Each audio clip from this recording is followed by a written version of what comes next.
नमस्कार दोस्तों। हम पिछले अंक में हमने बात की थी उत्तर प्रदेश राजकीय कर्मचारी आचरण नियमावली के नियम 3A तक हम समझ चुके थे और आज जो हम बात करेंगे वो नियम 4 और आगे के उपबंधों की करेंगे।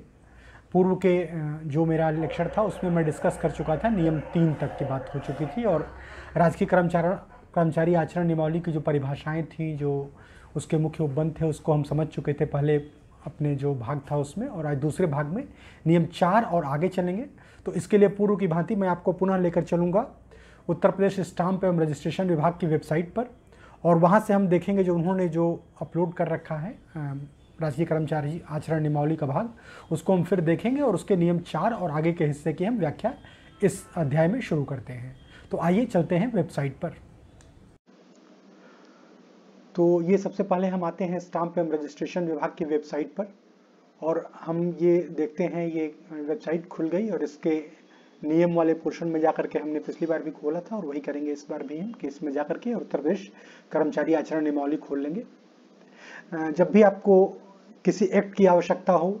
तो राज्य सरकार की, तो प्रयास यह कीजिए कि किसी न किसी विभाग की वेबसाइट पर वो पड़ा रहता है, या शासनादेश.up.gov.in जो वेबसाइट है उस पर आपको शासनादेश मिल जाएंगे। और यदि आपको कोई नियमावली देखनी है तो किसी न किसी विभाग की, सिंचाई विभाग की, पीडब्ल्यूडी की, या इनकी वेबसाइट पर मिल जाता है स्टाम्प एवं रजिस्ट्रेशन। और वित्त विभाग की वेबसाइट भी हम लोगों के लिए काफ़ी महत्वपूर्ण होती है। कार्मिक की वेबसाइट पर काफ़ी जियो मिल जाते हैं और कई नई चीज़ें मिल जाती हैं। तो हर सरकारी कर्मचारी को चाहिए कि वो अन्य विभागों की वेबसाइट देख करके, अगर मान लीजिए आपके विभाग की वेबसाइट पर कोई चीज़ नहीं पड़ी हुई है तो उन विभागों की वेबसाइट पर भी आपको ये चीज़ें मिल जाएंगी और वहाँ से भी आप इनको देख सकते हैं और करंट रह सकते हैं। नियम कानून का ज्ञान, चूंकि हम लोग सरकारी लोग हैं तो हम लोग को नियम कानून का ज्ञान होना बहुत जरूरी है, क्योंकि मैंने पिछले बार भी यह डिस्कस किया था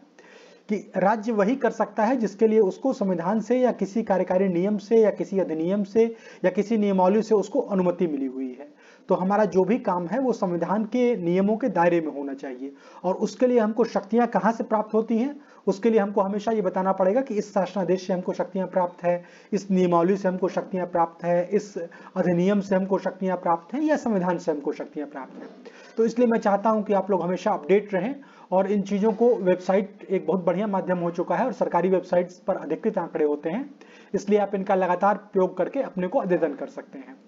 तो अब हम नियम 4 देखते हैं। नियम 4 कहता है कि सभी लोगों के साथ समान व्यवहार।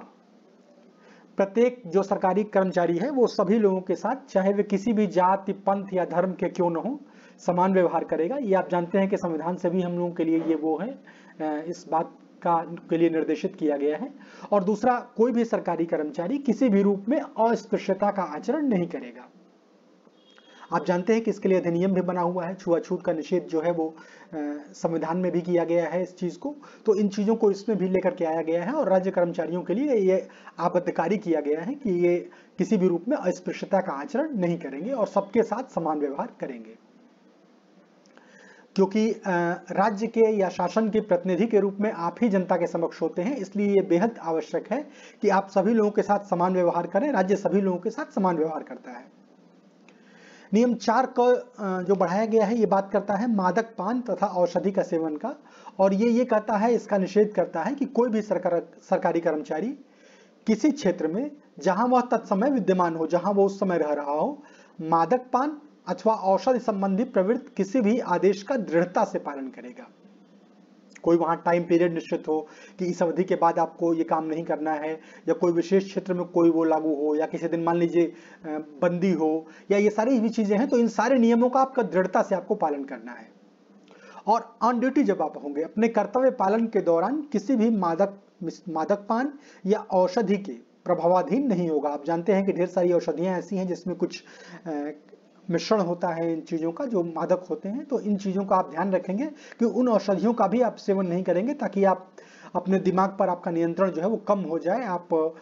राजकीय कर्मचारी के रूप में अपने कर्तव्यों का सम्यक परिपालन न कर सकें, ऐसी स्थिति नहीं आनी चाहिए।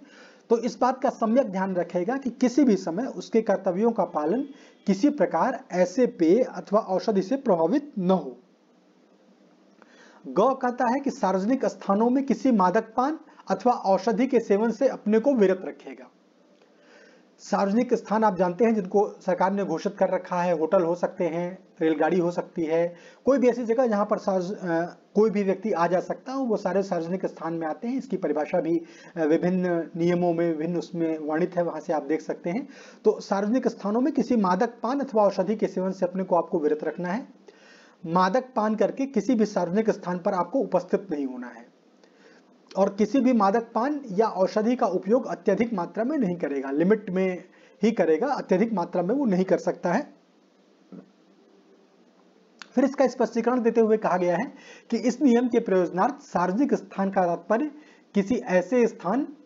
या भूगृहादि मतलब घर जिसके अंतर्गत कोई सवारी भी है, गाड़ी भी है, से है जहां भुगतान करके या अन्य प्रकार से जनता आ जा सकती हो या उसे आने जाने की अनुज्ञा हो। इसका मतलब यह है कि अगर आप किसी टैक्सी से सफर कर रहे हैं या शेयर टैक्सी से या इससे, तो उसमें भी आपको इन नियमों का ध्यान रखना है, आप क्योंकि आप वहां भी आप राज्य सरकार की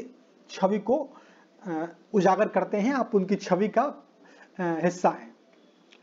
अब अगला चलते हैं नियम 5,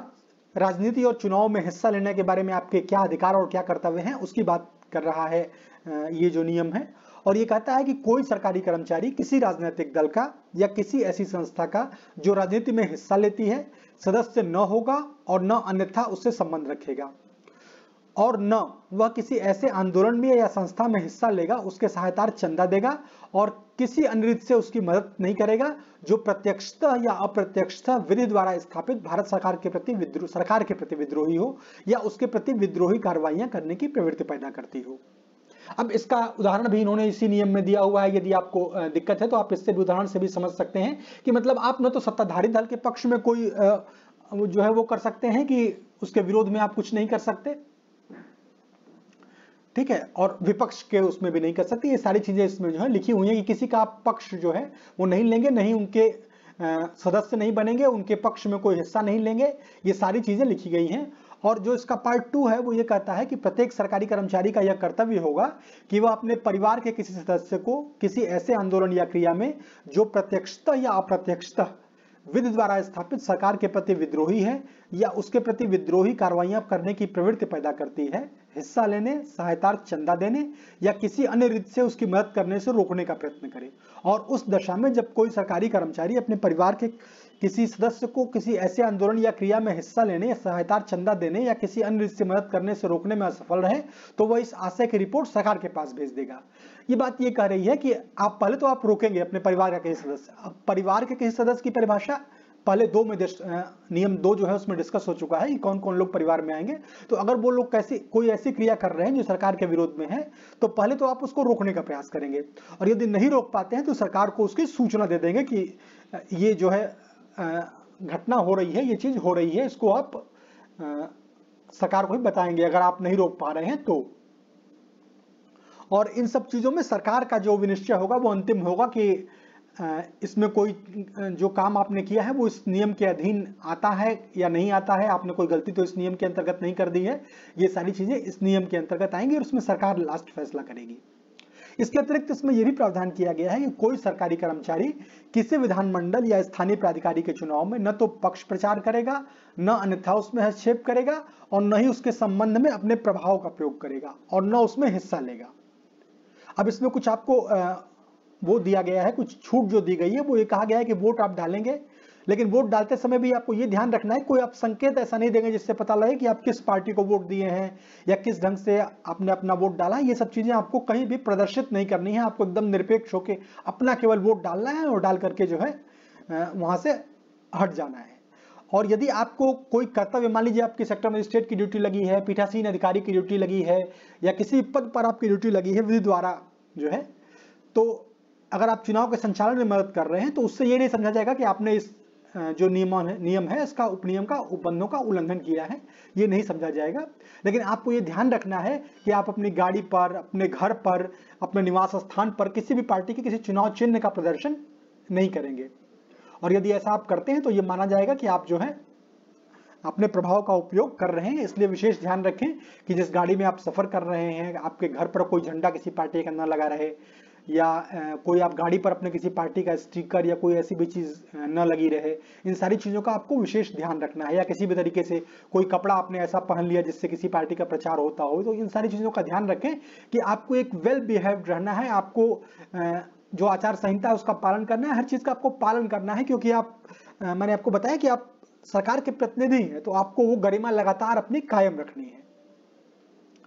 अब नियम 5 क की बात करते हैं। ये प्रदर्शन एवं हड़तालों के बारे में है और ये कहता है ये कि कोई सरकारी कर्मचारी कोई ऐसा प्रदर्शन नहीं करेगा अथवा किसी ऐसे प्रदर्शन में भाग नहीं लेगा जो भारत की प्रभुता एवं अखंडता के हितों, राज्य की सुरक्षा, विदेशी राज्यों के साथ मैत्रीपूर्ण संबंधों, सार्वजनिक सुव्यवस्था, भद्रता या नैतिकता के प्रतिकूल हो अथवा जिससे न्यायालय का अवमान या मानहानि होती हो या अपराध करने के लिए उत्तेजना मिलती हो। और इसके अतिरिक्त ये आगे क्या व्यवस्था कर रहा है, कह रहा है कि सेवा संबंधी किसी मामले में अपने या किसी अन्य सरकारी कर्मचारी की सेवा के मामले में ये न तो कोई हड़ताल करेगा और न ही किसी प्रकार की हड़ताल करने के लिए अप्रेरित करेगा। बहुत स्पष्ट है ये नियम। जब जब हम संघ की बात करते हैं या संघ के लोग जो नियम कानून नहीं जानते हैं, कुछ वो हड़ताल के लिए आह्वान कर देते हैं या ऐसी चीजों के लिए आह्वान कर देते हैं जो इस नियमावली के अंतर्गत गलत होता है, तो हम उसका विशेष ध्यान रखें कि हम जो नियमावली है इससे हम बंधे हुए हैं और हड़ताल और ये करने की हमको शक्तियां प्राप्त नहीं है। हम केवल जो विरोध प्रदर्शन है उसकी जो शक्तियां हमको मिली हुई हैं, जो हमको नियमों से प्राप्त हैं, हम उन्हीं के तहत काम करें और इस नियमावली का हम विशेष ध्यान रखें। इसी संदर्भ में नियम 5 ख जो है वो कहता है कि कोई सरकारी कर्मचारी किसी ऐसे संघ का न तो सदस्य बनेगा और न उसका सदस्य बना रहेगा जिसका उद्देश्य अथवा कार्यकलाप भारत की प्रभुता तथा अखंडता के हितों या सार्वजनिक सुव्यवस्था अथवा नैतिकता के प्रतिकूल हो। इन सारे नियम जो हैं ये आपको प्रतिबंधित करते हैं। जहां आपको सरकारी कर्मचारी, सरकारी कार्मिक के रूप में कुछ अधिकार मिले हुए हैं, वहीं कुछ प्रतिबंध भी आपके ऊपर लागू हैं। तो इनका विशेष ध्यान रखना है कि आपको किसी ऐसे संघ का सदस्य नहीं बनना है जो कि भारत की प्रभुता और अखंडता के विरुद्ध हो या सार्वजनिक सुव्यवस्था या नैतिकता के प्रतिकूल हो, भारत सरकार की या राज्य सरकार की किसी नीति का विरोध करता हो या किसी प्रशासनिक प्राधिकारी ने कोई जारी किया है आदेश उसका प्रतिरोध करता हो। तो ये सारी चीजें आपको नहीं करनी है। आपको इनका जो है सदस्य नहीं बनना है, किसी भी प्रकार से इनको नहीं करना है। जो नियमावली जो प्रावधानित कर रही है या जो अन्य नियम या शासनादेश जो इसके अंतर्गत बनाए गए हैं वो जो प्रावधानित करते हैं, उनकी सीमाओं के अंतर्गत रहते हुए ही आपको अपनी आवाज जहां भी उठानी है, जहां भी आपको लिखा पढ़ी आप करनी है, आप कर सकते हैं। लेकिन कभी भी आप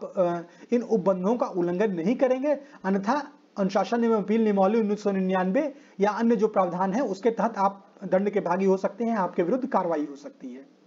अपने अगले एपिसोड में हम बात करेंगे नियम 6 और आगे की। तब तक के लिए नमस्कार, धन्यवाद।